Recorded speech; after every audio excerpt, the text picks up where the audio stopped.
this for you in here. No, hold on. I'm gonna see if I can stare at you the whole time without. No, I don't want you to stare at me. I'm sure you do. Seriously? Oh, Bill. Oh, no. What's up, my pink posse? How are y'all doing today? It's your girl, Pink, coming back at you with another story time. Today's video is going to be about... Oh, what was I saying it was going to be about? Oh, yeah, I remember. Today's video is about the time me and my friends got really drunk and decided to chase down an ambulance and give them our assistance. Yeah, in a wreck, because we were dumb. So, if you are new to this channel, I would like to encourage you to go look at some of my other videos, and if you like what you say, God, I can't talk today. If you like what you see, click that little click the big subscribe button and join our family. And don't forget to click the little bell. That way you'll get notifications every time I upload videos. So, that being said, let's jump right into the story. So, this took place right before me and my husband got together. I was like 27 years old. I had just moved back to Mississippi from Baton Rouge, and I was a really bad raging alcoholic at that time. Like, I would drink by myself in my garage, in my car, alone, whenever I was in Baton Rouge. And I had alcohol poisoning 3 times. 3 times in a year. And there's a whole lot of other stuff. But in a box, I was an alcoholic. And I drink a lot. And I like to party a lot. And my friends and I'm going to call my friends... We'll call one of them... Oh my gosh, this is hard. Come up with 2 boys' names. Jake. Jake, and who else? I just wrote that name down. What's the other one? John. Jake and John. Okay, so we got Jake and John. And why'd you write down Jake? I don't know. I just wrote names down. So we have Jake and John and me. And every weekend we would... Hold on a minute. Every weekend we would get together at Jake's house and just drink. Like, Jake was making blueberry wine, like homemade blueberry wine, one of those big blue water jugs, and it wasn't ready yet, and me and John decided we were going to drink it anyways. We didn't care. We would drink anything and everything that came across us. And we would I had so much fun with these guys. Like, seriously. Jake had a rhino type thing, kind of like a golf cart. And we would go out at night and shoot frogs, like with a .22 rifle. Like, we would just drink and ride around. He had a lot of land, like 20 or 30 acres, and it had several ponds on this, out in the woods on his property. So we would get on the rhino and we would go ride around these ponds at night shooting frogs. And that's just what we did. It was fun. We had a blast doing it. Well, Jake was also a part of the local fire department. And he had the strobe lights on his truck and everything. Like, he was pretty big into it. And one night, we're out shooting frogs. And there was another guy, too, that was with us. I don't remember his name. But we were out shooting frogs, and the police scanner came on and said there was a wreck on the highway that was right down the road from us, and that there had been a car ran off in the woods. So we were like, oh, let's go check it out. Let's go see what all this is about. So we jump in the truck.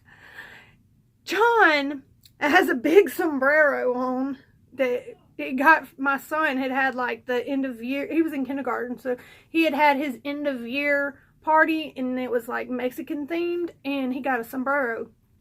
So John, like every time he'd drink, he would wear this big sombrero. We get in the truck with the sombrero and everything, and we go to the end of Jake's Road, which at the end of the road there's a highway and a railroad tracks. And as soon as we get to the end of the road, an ambulance comes by.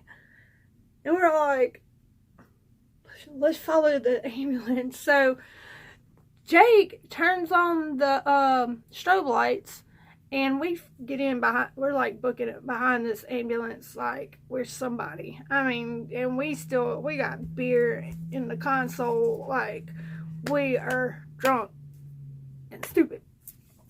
So we pull up, and there's cops everywhere, and they actually knew the cops. John decided to stay in the car because he just knew if he got out that they were going to take him to jail. So he stayed in the car, and all you see in the car was like lights behind the truck, so you could see the shadow of him and his big sombrero just sitting in the middle of he was like in the back seat.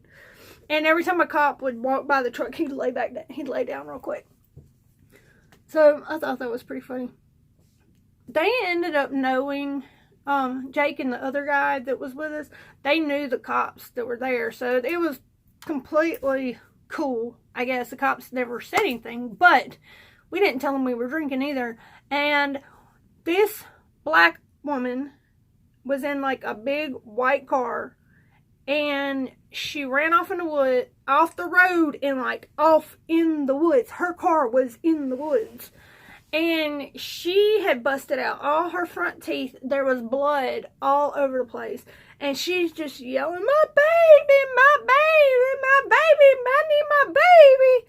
And they're like, there's no baby in the car. Where's your baby? And she's like, my baby, my baby. She would not tell nobody where her baby was, but she was yelling at her baby, about her baby. So we were like freaking out, like, where the hell is this baby at?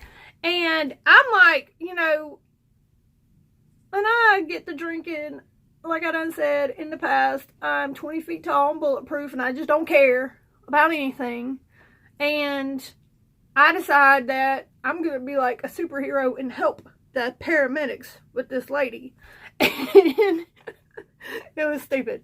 And the paramedics like, don't touch her. She could have AIDS, or you don't know what she's got. Don't touch her. Don't get her blood on you. And I'm just like, okay, trying to help her get up in the ambulance, and you know, and the cops finally like get in touch with that girl's mama, and her mama had the baby. Like the woman never even had the kid ever. Not like the baby was not there. But she thought it was. She was probably on some crazy crap, like way worse than me. But yeah, so I'm like all up in the mix, and Jake comes out. He's like, come on, man, we gotta go. You're like, you know you're drunk, and you like, there's cops here, and yeah, there's just not a good situation. Well, we need to go. And like they're laughing at me. And so we get back home. We get back to his house, to Jake's house. And John passed out. The other guy, he passed out. And it's just me and Jake in the kitchen. And we start talking. It's like 4 o'clock, 5 o'clock in the morning by now. When we went to see the lady, it was like 2 o'clock in the morning when that wreck happened. So this is like 5 o'clock in the morning. And I'm sitting on the floor up against the wall. And he's like sitting up, he's got a bar in his kitchen, and he's sitting up there. And I'm like asking him if I could have a horse. I'm like, I just, can I have a, please let me, I get a horse. No, I told him if he would buy me a horse and put it on his property, and I would take care of it. I told him that that I would sleep with the horse, and I would teach the horse how to sit and how to do like all kind of dog tricks, like I don't even know. It's embarrassing, but I like started crying. And I was like, please let me have the horse, please. And he's like laughing at me. And we, like, after a little while, like, I'm just floppy drunk, but I don't want to go to bed. And the sun's starting to come up. And he's like, you know, he ain't really worried about going to bed either. I was like, let's go look at the river. Like, there's a river down the road, like a pretty big river. And there was like a boat ramp. And I was like, let's go to the boat ramp and look at the river. Because that's just something we always did. We go look for snakes and alligators. Well, we pull down to this river. And it's like 7:30, 8 o'clock in the morning when we get there. And I'm like blue jeans, tennis shoes, t-shirt, my bandana, because all I wore was a bandana back then. And I get out, we walk over to the edge of the water, and I'm like, let's go swimming. And he's like, no, I'm not going swimming here. The water, there's a drop off and it's deep, and there's snakes and there's alligators. I'm not going swimming here. And plus the current was like really swift. Guess what I did? You want to guess what I did? She don't want to guess. Yeah, I jumped off in the water anyways. I went swimming with all my clothes on. And I'm like, look, it's fine. It's fine. It ain't bad. And like, it's up to my, like, almost up to my waist. And I take one step back and I just dropped. Bloop. He said he did not see me. I was standing there with the water up to my waist. I took one step back and I was gone. There was no more me. And he had to jump in the water and save me and pull me out. There was a big drop off and I stepped in it. And yeah, your girl almost drowned. But I didn't, because Jake saved my life. So at that point, me soaking wet, it was time to go home and get into bed, because I had enough. That was it. He cut me off. He was like, all right, no more for you. The sad thing is this wasn't the only time like stuff like this happened. This was like all the time. Forever. It was like a never-ending story. The only reason that I got sober, I think, go there. The only reason that I got sober when I did was because my husband, he started hanging out with us too, but he had been sober for 16 months. He was really bad. He was a really bad drug addict and alcoholic too. But he got sober 16 months before me. And he helped me move from Baton Rouge to Mississippi. And like he would come over and like hang out with us, but you know, he didn't drink or anything. He didn't feel comfortable being around me, especially when I was drinking. He did not want to be around me at all. So he started getting me to go to AA meetings with him. And I did. I went to a few at first. And I would, as soon as I'd leave, I would go back to the house and I would drink. Because, you know, AA wasn't for me. That just wasn't my thing. But I would go because he was my friend and I was trying to support him. Well, I ended up, like, starting to get feelings for him. Like, real feelings for him. And one night, or one day, he's like, told me he was going to come pick me up. And I was going to plan on spending the weekend at his house with him. This is the first time I'd ever, went over to his house before, but I never stayed the night or anything like that. So I was planning on staying the night with him. And he was planning on asking me to be his gal then, but he would, like he said, he was nervous. So he was supposed to come pick me up. He had work, and he had a bunch of other stuff he had to do first, and then after that he was going to come pick me up. So I decided to go my other friend John, he wanted me to go to a party with him. So I did, and we're at the party, and I'm trying to get in. He told me my husband told me he didn't want me to drink, and I did. I ended up drinking, and I tried to call him, and he wouldn't answer. And I tried to call him over and over, and he wouldn't answer. I tried to get John to call him, which, come to find out, he didn't even call him, but he told me he did.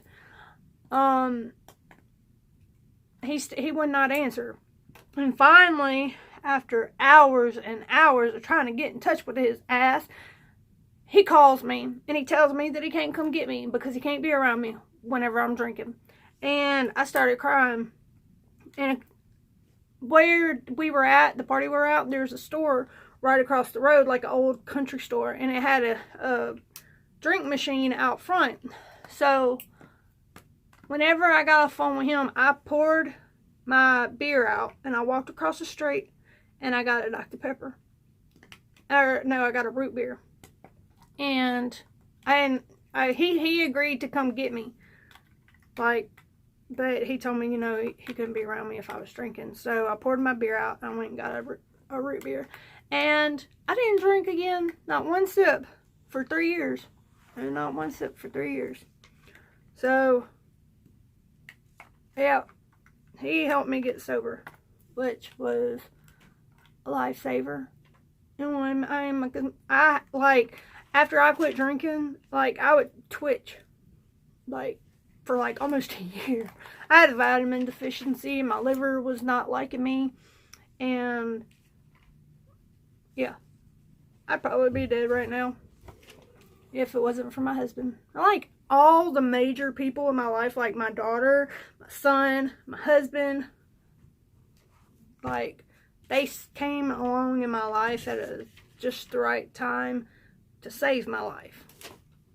So anyways, if you like this story, give it a thumbs up, and don't forget to subscribe, and I will catch y'all